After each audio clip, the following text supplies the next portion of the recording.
একেবাৰে দুখীয়া ছাত্ৰ ছাত্ৰীক সদৌ অসম ছাত্ৰ সন্থাই প্ৰশিক্ষণ দিব। এনে কাৰ্য সদৌ অসম ছাত্ৰ সন্থাই কৰি আছে। সদৌ অসম ছাত্ৰ সন্থাৰ শিক্ষানীতি অনুসৰি সমগ্ৰ অসমতে জিলা ছাত্ৰ সন্থাসমূহে, মহকুমা ছাত্ৰ সন্থাসমূহে লগতে আঞ্চলিক ছাত্ৰ সন্থাসমূহে গ্ৰীষ্মকালীন পাঠদান, মেট্ৰিক পৰীক্ষাৰ আগে আগে বিভিন্ন প্ৰশিক্ষণমূলক পাঠদানৰ কাৰ্যসূচী হাতত লৈছে।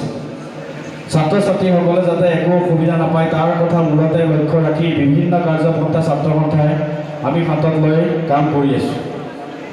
আজি বক্তাসকলে ছাত্ৰ ছাত্ৰীক উদ্দেশ্যি বহু কথা কৈছে। এই বছৰ কিন্তু পুৰা হ'ব। তাৰমানে আমাৰ ছায়েন্স টিমটো আমি এফিলিয়েশ্যন পাইছোঁ। দলংগুৰি হায়াৰ ছেকেণ্ডেৰীয়ে ছায়েন্সৰ টিমটো আহিছে। অহা বছৰৰ পৰা আমাৰ ছায়েন্সৰ টিমটো চলিব। গতিকে আপোনালোকক কৈছোঁ, এইটো আমাৰ কাৰণে সুখবৰ, আমাৰ কাৰণে ভাল খবৰ। অসমত মাত্ৰ 8খন স্কুলে ছায়েন্সৰ টিম চলাবৰ কাৰণে পাইছে। তাৰ ভিতৰত শোণিতপুৰ বিশ্বনাথৰ ভিতৰত আমাৰ দলংগুৰি উচ্চতৰ মাধ্যমিক বিদ্যালয়খনে পাইছে। এইটো আমাৰ কাৰণে গৌৰৱৰ কথা আৰু আনন্দৰ কথা। গতিকে আমাৰ ছাত্ৰ ছাত্ৰী এটা ডাঙৰ সমস্যা দূৰ হ'ব ছায়েন্স পঢ়িবৰ কাৰণে। নেক্সট আপোনালোকক এটা ইম্পৰ্টেণ্ট কথা কওঁ যে আমাৰ ছাত্ৰ ছাত্ৰীৰ কাৰণে আৰু এটা ভাল খবৰ আছে।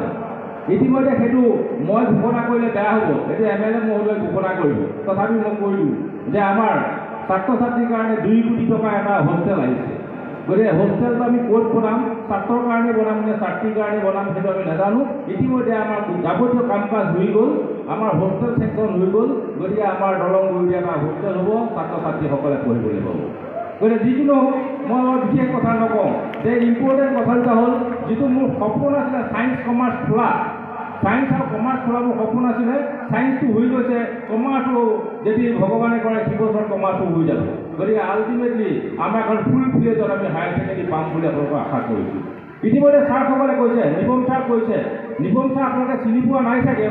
নিপম ছাৰ যদিও আমাৰ প্ৰবক্তা এজন বিশ্বনাথ কলেজৰ, নিপম ছাৰ হ'ল আমাৰ বিদ্যালয়ৰ প্ৰাক্তন অধ্যক্ষ শ্ৰী নন্দেশ্বৰ শইকীয়াদেৱৰ সুপুত্ৰ। গতিকে মই কৈছোঁ যে নিপম ছাৰৰ লগত আমাৰ তেজৰ এটা সম্পৰ্ক আছে। ছাৰৰ লগত আমাৰ তেজৰ এটা সম্পৰ্ক আছে। নিপম ছাৰৰ লগতো আমাৰ ধুনীয়া এটা সম্পৰ্ক আছে। গতিকে আমাৰ ছাত্ৰ ছাত্ৰীসকলে যিসকলে ক্লাছ BA ফাৰ্ষ্ট ছেমত এডমিশ্যন ল'ব বা 11ত এডমিশ্যন ল'ব, নিপম ছাৰৰ ওচৰলৈ ক'লেই হ'ব যে মই দলংগুৰি পাৰিছোঁ, আপুনি যি কৰে কৰিব। গতিকে মই তোমালোকক দাবী কৰি কৈছোঁ, তোমালোক চবেই গৈ পেলাই নিপম ছাৰক ক'বা যে ছাৰ মোক এইটো শিকাই দিয়ক, ছাৰ এইটো মোক কৰি দিয়ক, ছাৰ এইটো মোক সহায় কৰি দিয়ক। গতিকে নিপম ছাৰে চবকে সহায় কৰি দিব। আমি যেনেকৈ এতিয়া চব